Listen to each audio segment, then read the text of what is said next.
سبحانك لا علم لنا إلا ما علمتنا إنك أنت العليم الحكيم ولا حول ولا قوة إلا بالله العلي العظيم رب اشرح لي صدري ويسر لي أمري واحلل عقدة من لساني يفقه قولي نوينا تعلم وتعليم وتذكر وتذكير ونفع الانتفاع والإفادة والاستفادة والحث على التمسك بكتاب الله وسنة رسوله صلى الله عليه وسلم والدعاء إلى الهدى والدلالة على الخير ابتغاء وجه الله ومرضاته وقربه وثوابه سبحانه وتعالى.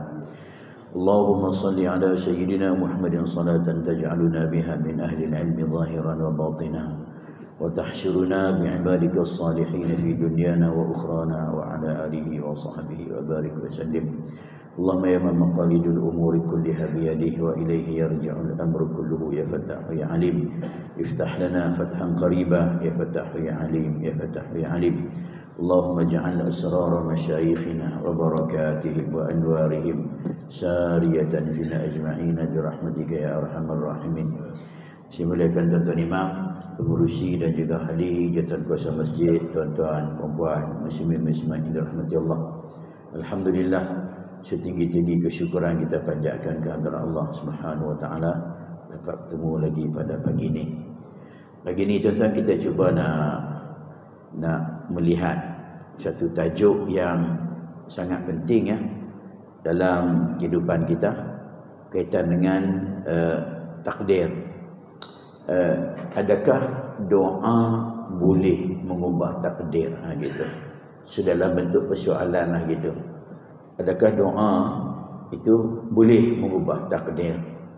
Jadi sebelum kita nak lebih lanjut, kita perlu faham apa yang dikatakan sebagai takdir itu sendiri tuan-tuan. Barulah ketika itu kita boleh memahami adakah doa tadi ni boleh mengubah takdir ataupun tidak. Tuan-tuan, takdir ni kalau kita lihat dari segi bahasa lah, segi bahasa dia berasal daripada perkataan Arab. Qadara gitulah, qadar. Qadar tadi ni bermaksud menentukan ataupun mengukur atau menetapkan sesuatu dengan kadar yang tertentu. Itu kita panggil sebagai takdir. Jadi makna bahasa, biasanya makna bahasa ni dia main secara lebih umum lah gitu. Segi makna istilah tu dengan lebih khusus. Kalau kita lihat dalam contoh kita macam contohlah kita solat kan. Kalau solat dari segi bahasa tu artinya doa. Doa. As-salah tu mana doa. Gitu. Tapi bila kita pergi kepada istilahi dia lebih khusus. Dia bermula dengan af'al perbuatan yang tertentu, ucapan-ucapan, bacaan-bacaan yang tertentu, yang bermula dengan takbir berakhir dengan taslim, berkurang macam itulah. Dan secara umumnya memang solat itu sendiri dia mengandungi doa. Bahkan dia mengandungi doa yang paling besar, yang paling agung dalam kita kata segala permintaan yang kita panjatkan kepada Allah Taala. Iaitu surah Fatihah yang kita baca tu terkandung satu ayat yang dalamnya berbentuk doa kepada Allah Taala. Kita sebut ihdinas siratal mustaqim. Tunjukkanlah kami ya Allah jalan yang lurus. Ini doa yang paling besar sekali. Apa gunanya kita dapat segala-galanya tapi tiba-tiba kita tak berada di atas kebenaran, atas jalan yang lurus tadi ni. Apa gunanya kita hidup sebagai manusia muslim, tiba-tiba di akhir usianya mati dalam keadaan manusia yang bukan muslim, wal'iyadzubillah. So permintaan ihdinas siratal mustaqim itu adalah permintaan yang paling besar. Maka dalam ibadat solat mengandungi doa yang paling besar. Dia artinya dia doa yang secara lebih khusus lah gitu nah. Samalah macam kita kata zakat. Zakat dari segi bahasa maknanya ialah an-naqa, penyucian ataupun an-numu. Dia ada bentuk pertambahan gitu. Secara umumnya gitulah. Bila kita pergi pada khusus, dia tadi ni adalah kita mengeluarkan harta yang tertentu, jenis harta yang tertentu, dengan syarat-syarat yang tertentu, dengan kadar-kadar yang tertentu yang diberikan kepada golongan-golongan yang tertentu juga. So dia makna lain, tapi dia masih lagi mengandungi makna an-naqa' tu, penyucian tadi ni. Kerana dalam zakat tu sendiri dia mengandungi penyucian kepada jiwa kita, diri kita, daripada sifat-sifat bakhil. Orang yang keluar zakat, dia menyucikan dirinya daripada sifat bakhil, sifat tamak, halaba dan sebagainya. Dalam masa yang sama dia juga menyucikan harta benda yang dia miliki. Kerana bila sampai kepada nisab bilangan tertentu, sebahagian daripada harta yang kita miliki tadi ni dia adalah milik orang lain gitu. So kalau kita memiliki 85 gram emas nilainya, lebih kurang 40,000, kita dah 42, 43,000 lah. Kalau kita kata hari ni 1 gram lebih kurang berapa teh? Lebih kurang 1,000 lebih kan. Kita 1,500 ke, 1,200 ke, 1,300 ke. Tengok harga semasa lah. So kalau kita kata 42,000 lah, kita kata nilai nisab sekarang ni. So bila kita memiliki harta lebih daripada 42,000, 50,000, 60,000 contohnya, maka sebahagian daripada harta kita tu 2.5% tu adalah milik orang lain. Fi amwalihim haqqun ma'lum lisyaili wal mahrum. Pada harta mereka tu ada hak yang telah pun diketahui. Hak yang maklum. Bagi siapa tu? Lisyail, bagi yang meminta-minta, wal mahrum, fuqara dan masakin. Jadi bila kita keluar zakat, kita membersihkan harta kita, kita membersihkan diri kita. Pada masa yang sama dia memiliki dia ada pertambahan.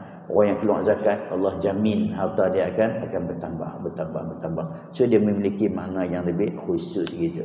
Sama macam takdir ni.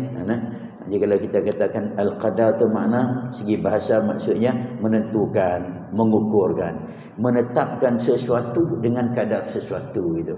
Jadi bila kita pergi pada takdir, dari segi istilah dia adalah ketentuan Allah Ta'ala terhadap segala perkara yang berlaku ke atas makhluknya. Segala ketentuan yang ditentukan oleh Allah Ta'ala terhadap makhluknya, yang menurut ilmu Allah, kehendak Allah dan hikmah-hikmahnya, yang mana ketentuan tersebut berlaku sejak azali lagi. Artinya apa? Apa yang berlaku kepada kita hari ini ni, dia adalah sesuatu yang telah pun ditentukan. Ketentuan yang tak dapat diubah apa dah. Yang tak boleh kita nak komplain, yang tak boleh kita nak kata apa. Sebab dia adalah sesuatu yang telah pun ditentu. Dan ketentuan tu bukan baru berlaku hari ini, tidak, tuan-tuan. Dia berlaku sejak daripada sebelum kewujudan kita lagi. Sejak azali. Kalau kita boleh bahagikanlah masa dan waktu ni, dia ada dua kan. Dia ada waktu yang disebut sebagai waktu yang azali gitu. Masa yang azali. Masa azali ni maksudnya masa yang tak bermasa. Nak kata macam mana? Ketika tidak ada yang namanya masa, tak ada yang namanya waktu, tak ada. Ketika tu wujud yang hanya ada adalah kewujudan zat yang maha agung sahaja. Wujud Allah Ta'ala yang maha sempurna, yang maha agung, dengan segala sifat-sifat kesempurnaannya. Itu tu. Tak ada apa tu. Sebab itu tak ada masa, tak bermasa, waktu tak ada apa. Waktu yang mula hadis ni, waktu hak kita ada masa ni, masa yang kita ada, masa hak yang kita ni, masa yang boleh kita kira, masa dahulu, masa sekarang, apa ni ada kita katakan masa yang bersifat makhluk ni, itu bermula bila mana Allah ciptakan makhluk pertama. Kalau sebahagian ulama sebut tu katakan sebagai Nur Muhammad lah. Nur Muhammad. Tak kisahlah tuan-tuan nak sebut Nur Muhammad ke, tuan-tuan nak sebut Ruh Muhammad ke apa. Itu dikatakan sebagai makhluk pertama yang diciptakan oleh Allah Ta'ala. Awwaliyah mutlaqah. Permulaan yang mutlak. Dalam seluruh alam semesta tadi ni, yang pertama Allah ciptakan tu ialah itu Nur Muhammad tadi ni. Lepas tu barulah mai permulaan hak yang kata kolam dulu ke, air dulu ke, apa dulu dan sebagainya. Jadi ni hak tu berlaku khilaf selepas tu. Jadi bila bermulanya ciptaan makhluk pertama Nur Muhammad tu, makhluk pertama ciptaan Allah Ta'ala, ketika tu barulah bermulanya apa yang kita namakan sebagai waktu masa yang berbentuk kita kata makhluk tadi ni. Sebelum tu dia panggil waktu yang azali. Gitu. Jadi ketika yang azaliyun itulah ketentuan untuk alam ni dah ada dah waktu tu. Pada ilmu Allah Ta'ala dah ada. Pasal kan kita kata takdir ni, takdir termasuk daripada ketentuan Allah. Bila ketentuan Allah dia termasuk daripada sifat-sifat Allah Ta'ala. Allah yang menentukan benda tu.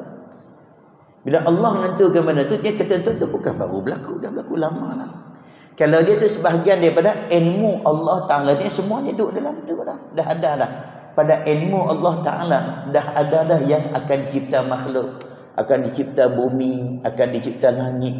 Ada yang namanya akan berlakunya kita kata letusan di alam semesta. Ada yang namanya akan berlaku kelahiran makhluk, akan ada yang namanya jin, akan ada yang namanya malaikat, akan ada yang namanya manusia, akan ada makhluk yang akan diturunkan daripada langit tadi ni, daripada syurga menempati bumi ni yang namanya Adam alaihi salam. So akan berlakulah kita kata anak Adam tu akan beranak pinak, akan membiak sampailah kepada detik dan saat kita hari ni sampai dunia kiamat. So seluruh yang akan berlaku di alam semesta, yang kecil maupun yang besar, yang kita nampak maupun yang kita tak nampak, seluruhnya tadi ni sudah pun ada dalam ilmu Allah Ta'ala dan telah pun ditentukan sejak daripada dulu lagi belum kita ada. So tuan-tuan tak payah komplain lah, pasal apalah aku lahir sebagai orang Melayu, kenapa aku tak lahir sebagai orang Arab contohnya, pasal apalah aku tak lahir. Dah dia ketentuan tu dah berlaku sejak daripada dulu lagi dah. Kita baru tahu yang kita ni akan dapat kerja di sini. Kita baru tahu yang kita akan duduk di Manjung ni contohnya. Sedangkan hakikat benda tu dah ada sejak daripada dulu lagi. Jadi takdir ni dia adalah al-qadar, itu adalah ketentuan dan ketetapan Allah terhadap segala sesuatu dalam alam semesta ni. Yang kecil, yang besar, yang baik, yang buruk, hidup, mati, kaya, miskin, sebagainya, semuanya itu telah diketahui, ditulis, ditentukan dan diciptakan oleh Allah Ta'ala sejak azali. Yang ni sebelum kewujudan makhluk yang pertama dah ada. Sebelum tak ada apa tu, semua tu dah ada dah. Dah ada pada Allah, ilmu Allah Subhanahu wa Ta'ala. Jadi apa yang berlaku dalam diri kita ni satu persatu lah, secara daripada besar sampai kecil, semuanya telah pun ditulis, ditentukan oleh Allah Subhanahu wa Ta'ala. Jadi dalam surah Al-Qamar Allah Ta'ala kata inna kulla syai'in khalaqnahu biqadar. Inna kulla syai'in, sesungguhnya kami ini kata Allah Ta'ala, kulla syai'in, setiap sesuatu, khalaqnahu biqadar, kami ciptakan, kami jadikan dia tu biqadarin, dengan ketentuan, dengan ketetapan yang telah pun biqadarin, yang tertentu, yang telah pun ditentukan oleh Allah Ta'ala. So kalau kita katalah bumi contohnya, Allah Ta'ala dah tentu dah dia nak dicipta, mula penciptaan dia bila, tu kadar tertentu tu, kadar masa dia akan berakhir bila bumi ini contohnya. Besar mana bumi ini diciptakan, apa yang akan berlaku pada bumi ini, umur bumi ini berapa tahun, kesemuanya tu, siapa yang akan duduk atas bumi ini, siapa yang akan hidup, siapa yang akan mati, siapa yang akan, semuanya tadi ni akan dah ditentukan dah. Macam kita contohnya, kita diciptakan dengan kadar tertentu ni, yang kadar tertentu.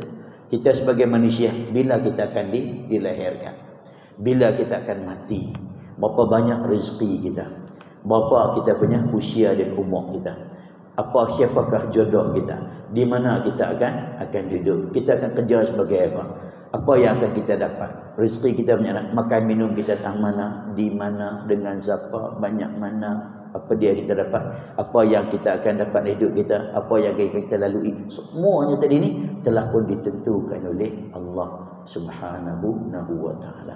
Kesemuanya berada dalam ketentuan Allah Subhanahu wa Ta'ala. Jadi dalam hadis riwayat Muslim, Nabi kata segala sesuatu itu telah pun ditentukan oleh Allah Subhanahu wa taala 50,000 tahun sebelum dia ciptakan langit dan bumi. 50,000 tahun sebelum penciptaan langit dan bumi. Ya, ada. Semua tu telah pun dah ada dah.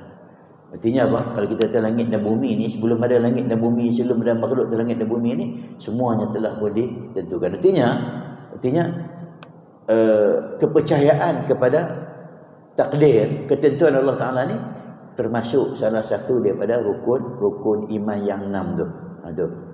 Wa antu'mina bil qadari khairihi wa syarrihi min Allah, kata Nabi SAW tu kan, dalam hadis yang Sayyidina Jibril tu, akhbirni anil iman tu, ketika Sayyidina Jibril tanya kepada Nabi, ceritakan, khabarkan mereka tentang iman. Nabi ta antu'mina billah wa malaikatihi wa kutubihi wa rusulihi wal yaumil akhir wa tu'mina bil qadari khairihi wa syarrihi min Allah, dan kamu beriman dengan qadar. Artinya ketentuan yang Allah Ta'ala tentukan, yang tak ada jadikan tu, semuanya khairihi wa syarrihi, yang baiknya, yang buruknya, yang eloknya, yang kita suka, yang kita tak suka, kesemuanya daripada Allah Subhanahu wa Ta'ala. Ni dia namakan sebagai takdir lah. Dan kita wajib percaya. Cumanya tentuan satu perkara yang harus kita fahami.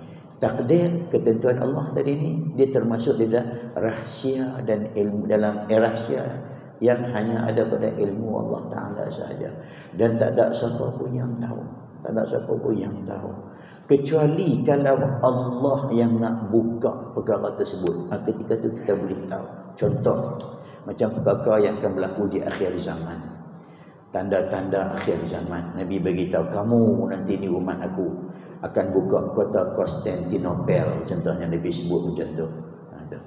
Artinya apa? Akan berlaku satu masa di mana umat Islam akan berjaya buka kota Konstantinopel. Cuma tak tahu siapa yang akan buka tu. Bila akan berlaku?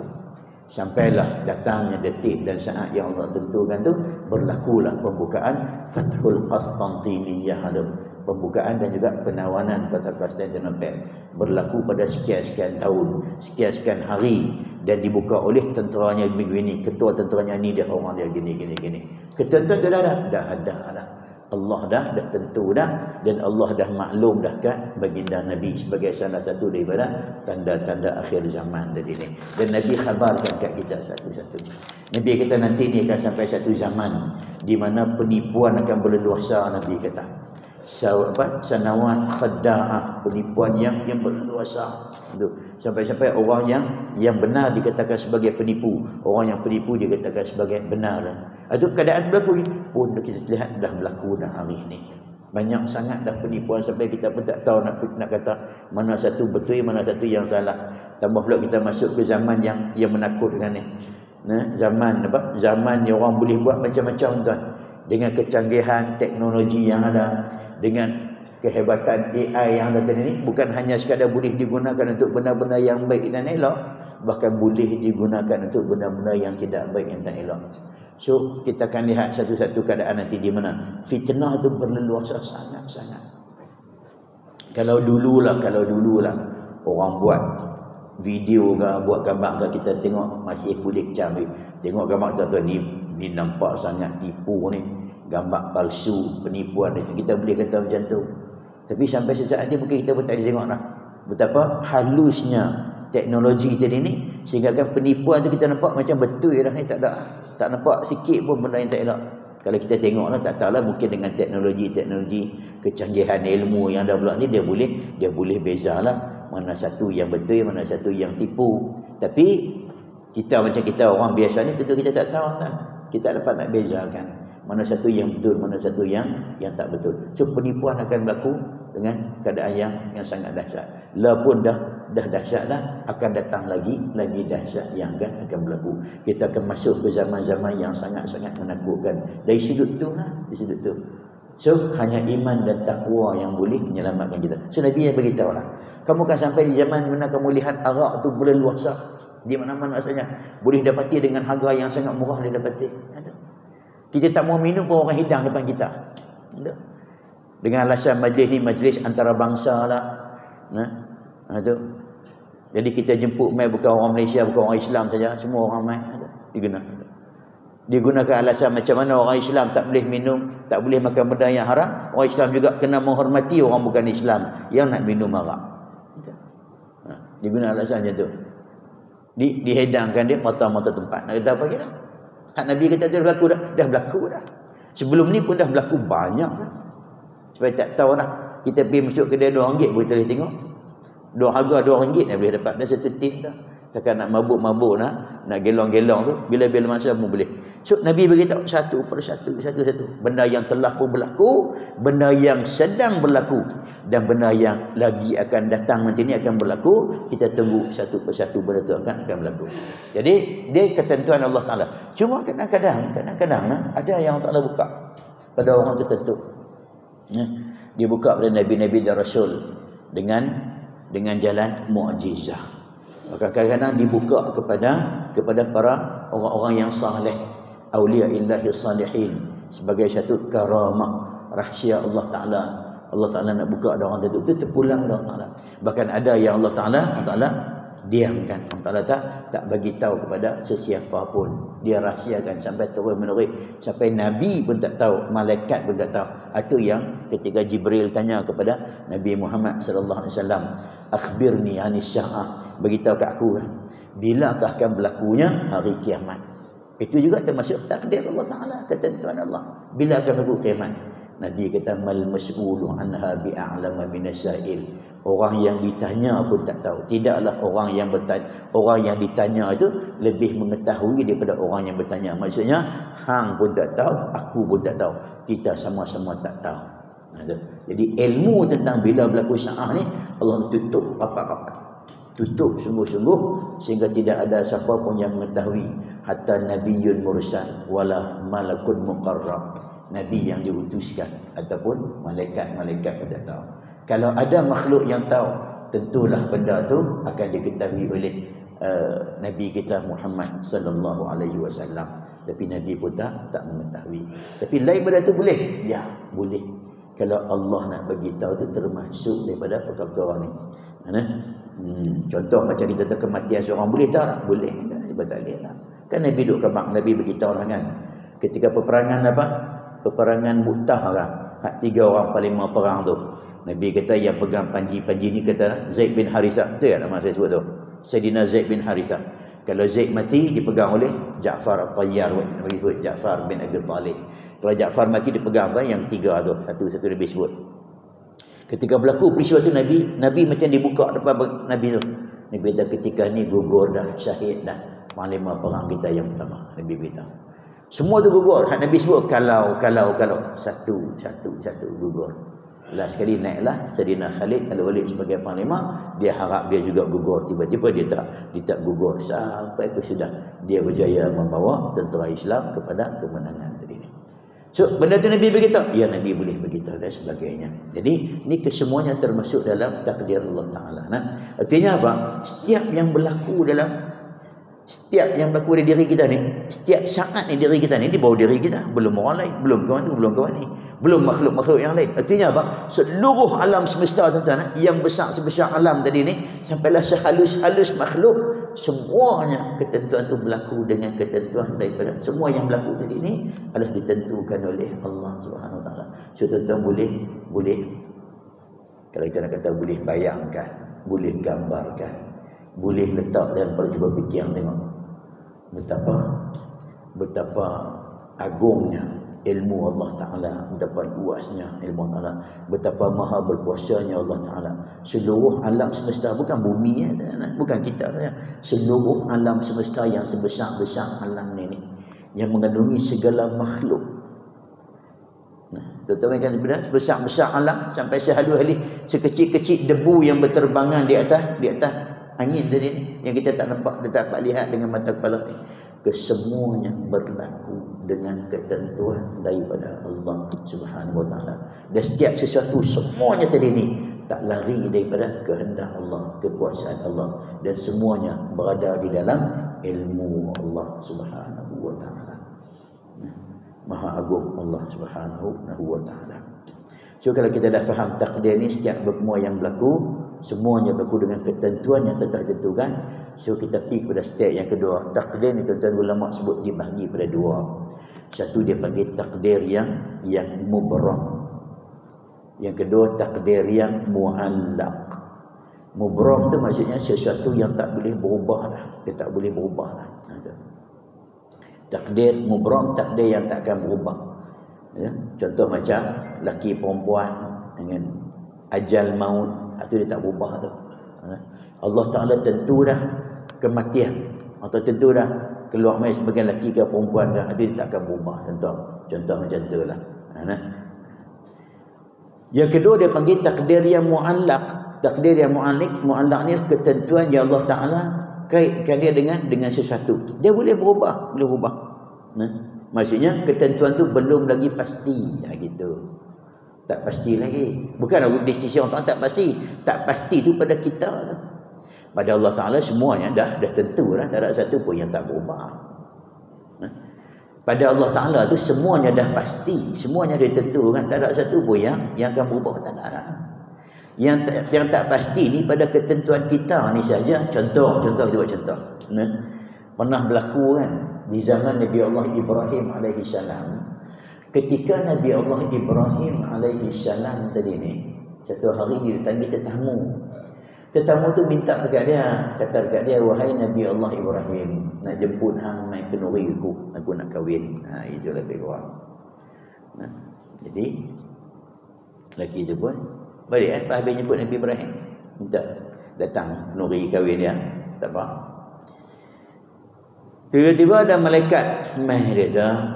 Malaikat mai nak ziarah Nabi Ibrahim. Malaikat tu beritahu, ni laki-laki tu umur tak panjang. Umur laki-laki tu tak panjang. Dia akan mati nanti buat seminggu. Tak apa. Malaikat tu tahu macam mana? Malaikat tu tahu lah pasal malaikat yang buat kerja tu. Dia tahu lah gamaknya tu. Semuanya tertulis tu. Di Lauhul Mahfuz dah ada dah. Bila kita mana, bila kita mati, bila kita naik pangkat, bila kita pencen ke apa, semua dah ada. Setiap detik kelakuan kita. So tuan-tuan kalau tuan-tuan boleh tengok di Lauhul Mahfuz, boleh teropong masuk ke Lauhul Mahfuz tu tengok kan. Kok lah kalau ada teropong apa boleh buat ke apa kan. Tengok Lauhul Mahfuz, cari tahu nama kita. Tapi tu ada. Tengok apa yang berlaku kat kita. Semua duk tu. Bila aku nak naik pangkat nah. Duk pangkat lieutenant ni lama dah.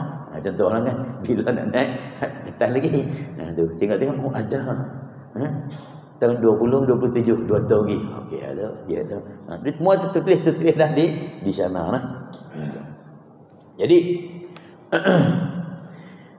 bila Nabi Ibrahim dapat maklumat kata lelaki tadi ni umur tak panjang, tak apa. Tapi Nabi Ibrahim tengok lelaki hak dia katakan umur tak panjang tu rupanya dia ke lama ke panjang. Dia tak mati lagi.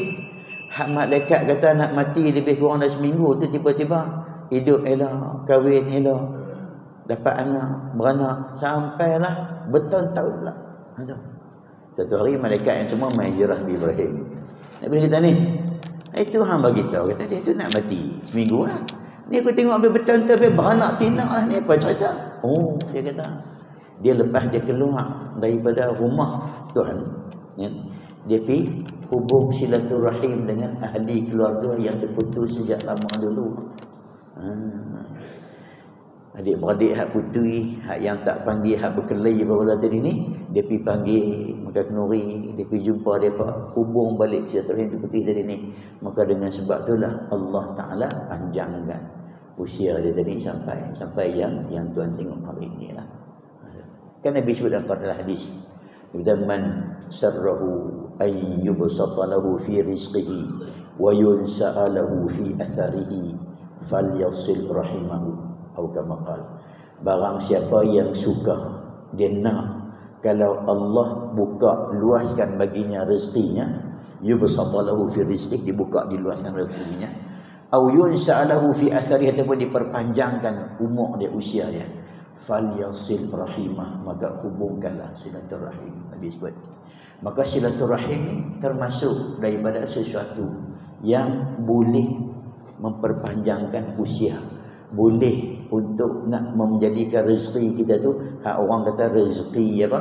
Rezeki secupak jadi segantang. Gitu. Nampak tak? Rezeki yang sempit diperluaskan. Sebenarnya gini tuan-tuan. Gini. Kata mu'allaq tu, takdir mu'allaq tu Allah Ta'ala gantung ketentuan tu. Si A umur dia 30 tahun.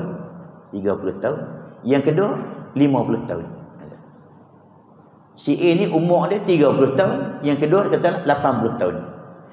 Kalau dia tidak hubung silaturahim dengan ahli keluarga yang putus tadi ni, maka umur dia 30 tahun. Tapi kalau dia hubung silaturahim, dia berdoa, dia buat baik kepada makhluk-makhluk Allah Ta'ala yang lain, Allah Ta'ala panjangkan sampai usia dia 80 tahun.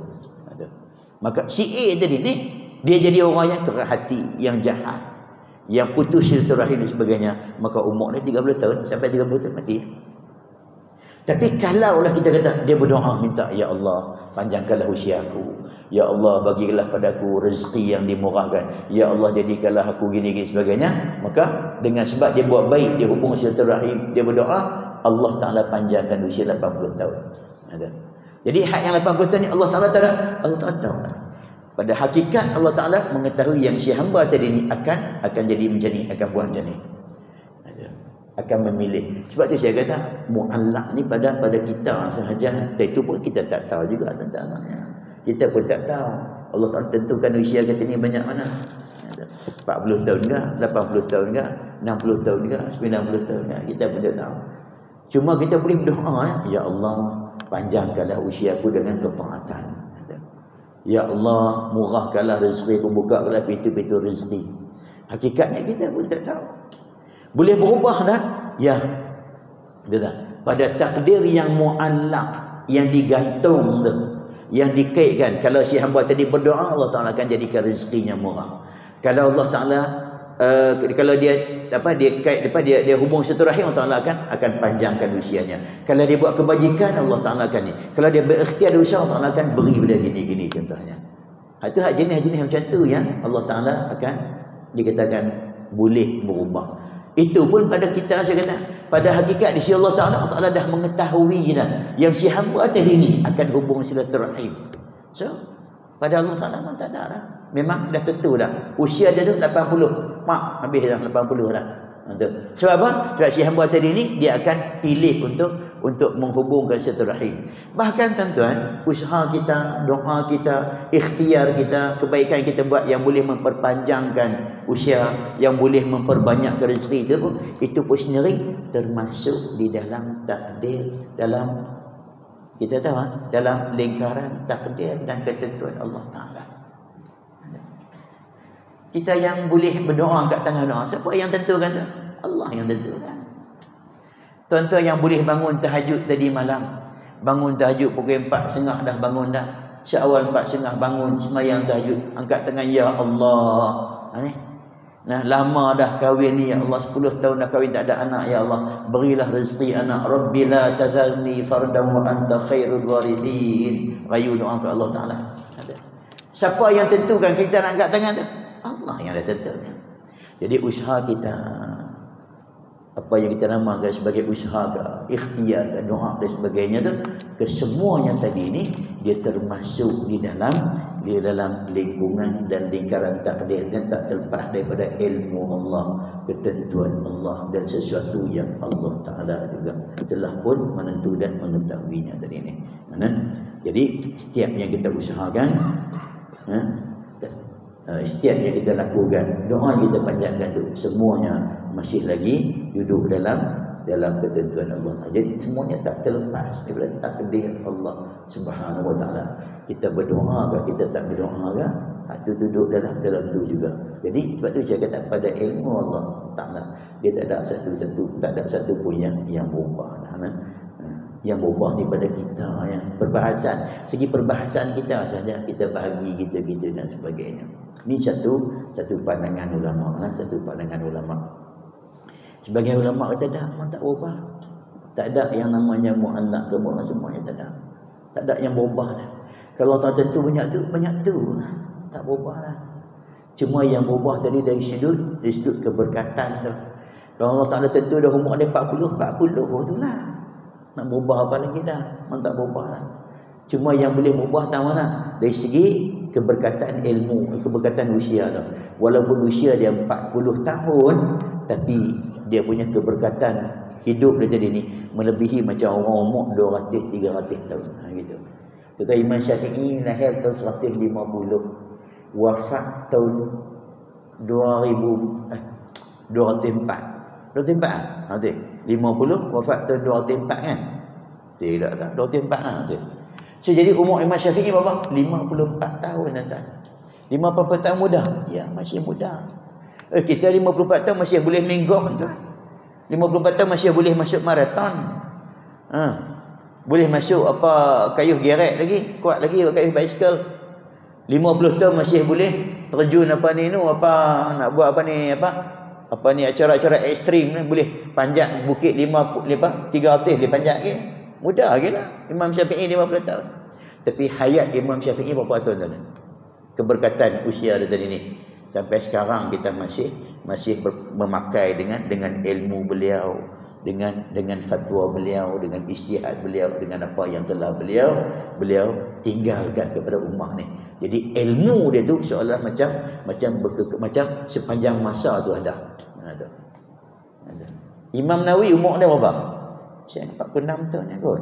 Lebih kurang lah Imam Nawawi rahimahullah 46 tahun ya usia dia. Lebih muda daripada usia Imam Syafi'i. Ketika Syekh Najib Mut'i tuan-tuan kan. Ni kalau kita tengok dalam kitab Majmu' kan. Imam Nawawi dia ada satu kitab namanya Al-Majmu', syarah kepada kitab Al-Muhadzab. Kitab Majmu' Imam Nawawi tu, ketika Imam Nawawi karang kitab tu, dia tak sempat habis. Dia meninggal ketika dia karang sampai dekat juzuk yang ke 13, 12, 11 gitu habis tu. Kemudian disambung oleh Imam Subki dengan 2 juzuk tu. Imam Subki pun tak sempat habis, mati habis. Sampailah di zaman kita ni Syekh Najib Al-Mut'i. Syekh Najib Mut'i dia cerita dalam buku dia permulaan tu. Ketika dia nak karang kitab tu, dia nak sempurnakan karangan kitab Syarah Al-Muhadzab tadi ni, banyak orang kritik dia. Hang siapa nak karang kitab Imam Nawawi tu? Nak sambung hasil kerja Imam Nawawi ke tuan-tuan? Bukan sembarang orang. Kalau Imam Subki okeylah. Bolehlah kita kata pun.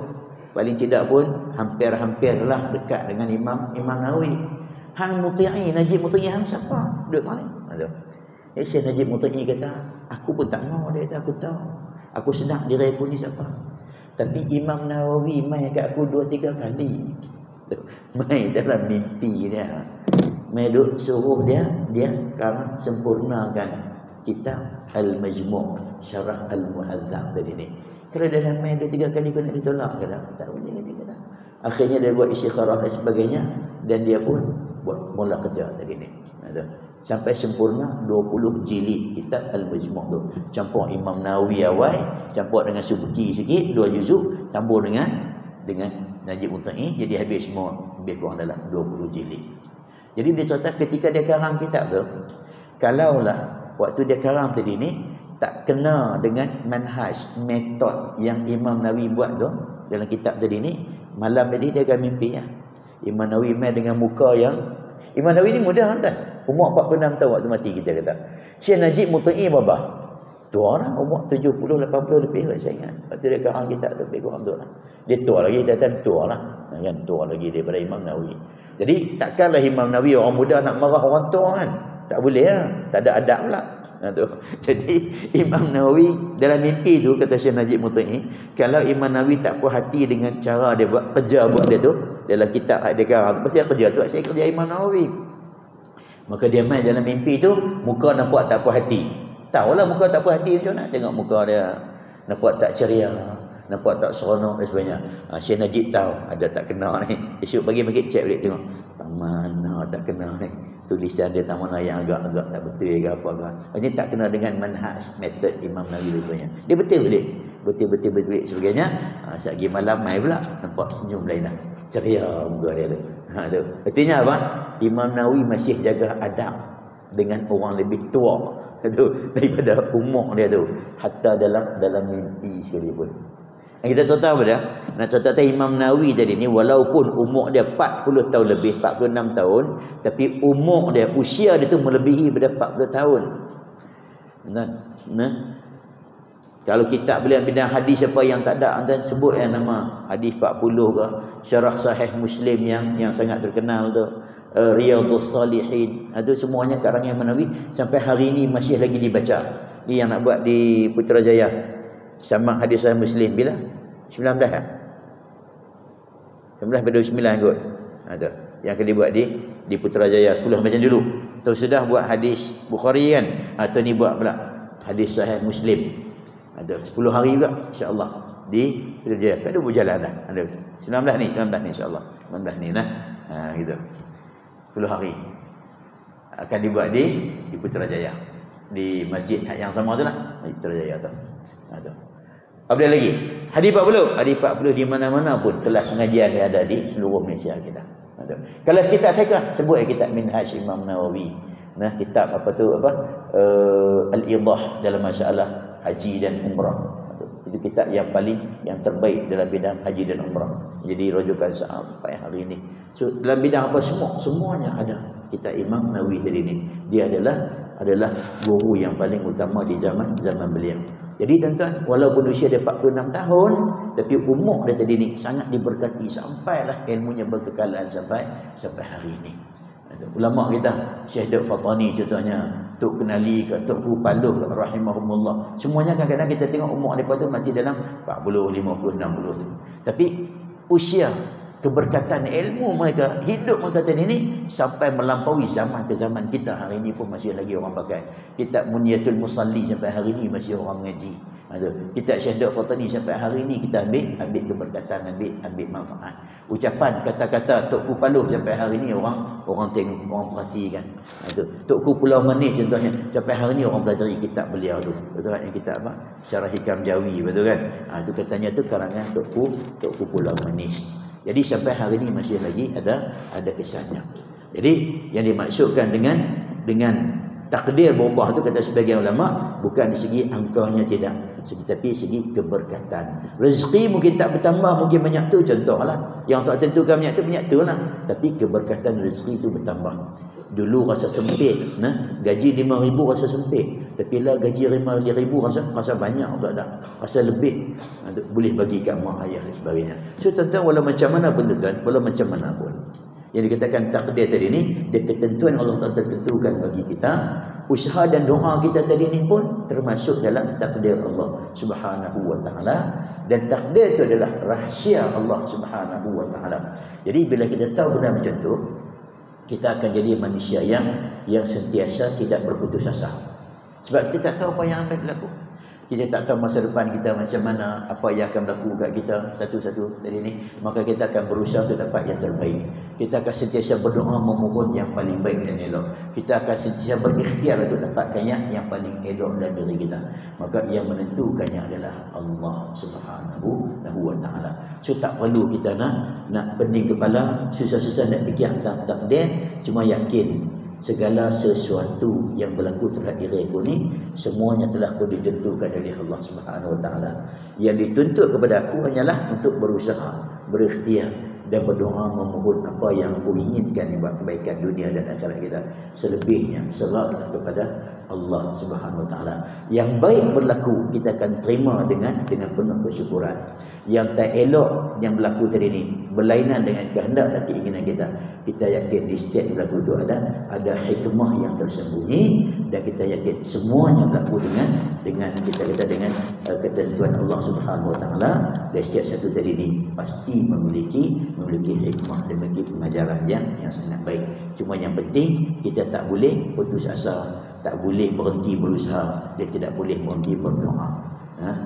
Jadi kita diajak supaya berdoa, diajak supaya memohon. Bahkan Nabi pun kata, la yaruddul qada'a illa doa. Tak ada yang boleh menolak qada, ketentuan Allah Ta'ala tu, melainkan doa. Jadi kalau sebut macam tu macam mana? Ketentuan yang macam mana? Ketentuan yang bersifat muallaq tadilah, yang dikaitkan dengan doa dan sebagainya. Jadi perbanyakkanlah doa, sentiasalah berikhtiar dan berusaha. Mudah-mudahan Allah Taala bagi kat kita yang terbaik bagi apa yang kita mohonkan. Dan kita sebagai hamba wajib beriman dan wajib percaya kepada qada dan qadar, takdir dan ketentuan Allah Subhanahu wa taala.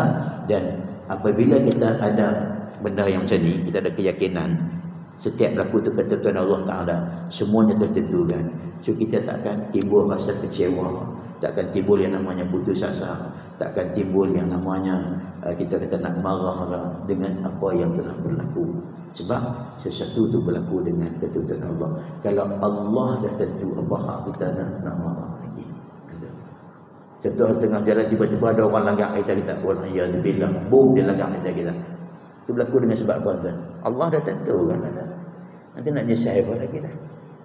Ambil pelajarannya lah. Mudah-mudahan tak berlaku di masa yang akan datang. Kita boleh kata gitu je. Tapi dah berlaku. Nak marah apa orang? Nak macam nyesal aku kalau aku tak keluar tak jadi tu. Tak ada lah. Ucapan macam tu tak akan berlaku dah. Ucapan tu berlaku hanya bagi orang yang tak percaya kepada qada dan qadar Allah Ta'ala. Ketentuan apa? Kalau dia tak balik lah malam tu, tentulah tak terjun jatuh dalam jatuh. Tak berlaku lah jatuh. Tak ada lah. Pasal semua dalam ketentuan yang telah pun ditentukan. Kita terima dengan redha, dengan penuh kesabaran. Tanggung kepedihan tadi dengan penuh kesabaran dan redha atas ketentuan Allah Subhanahu wa taala. So kita buat kesedik. Jadi kita boleh simpulkanlah. Itu kita boleh katakan bahawasanya takdir dalam akidah Islami, kepercayaan bahawa segala sesuatu itu telah pun ditentukan oleh Allah Ta'ala dengan ilmu dan kehendaknya dan kekuasaannya. Namun kita ni sebagai manusia kan, tetap masih lagi diberi akal dan pilihan, ikhtiarlah untuk berusaha melakukan kebaikan. Dan setiap usaha kita tadi ni, termasuk doa tu, kesemuanya tadi ni masih lagi berada dalam lingkungan takdir Allah Subhanahu wa taala. Subhanallah taala alam. Mudah-mudahan apa yang kita lontarkan ni ada manfaat dia, ada kebaikan dia. Yang baik dari Allah Taala, salah silap, kesalahan mohon ampun dan maaf lah. Mudah-mudahan ada keberkatan. Aku qauli hadza wa astaghfirullahal azim wa lakum. A'udzubillahi minasyaitonir rajim. Bismillahirrahmanirrahim. Alhamdulillahirabbil alamin wa bihi nasta'in wassalatu wassalamu ala rasulillahil amin sayyidina Muhammadin wa ala alihi wa sahbihi ajma'in. Allahumma 'allimna ma yanfa'una wanfa'na bima 'allamtana wa zidna 'ilma. Allahumma faqihna fid din wa 'allimna at-ta'wil wa hdina was-siratal mustaqim. Allahumma ighfir lana dhunubana wa liwalidayna warhamhuma kama rabbayana shighara wa limashayikhina wa limuallimina wa liazwajina wa li ahli baitina wa li auladina wa li jami'il muslimina wal muslimat wal mu'minina wal mu'minat bi rahmatika ya arhamar rahimin. Rabbana 'alaika tawakkalna wa ilaika anabna wa ilaikal masir.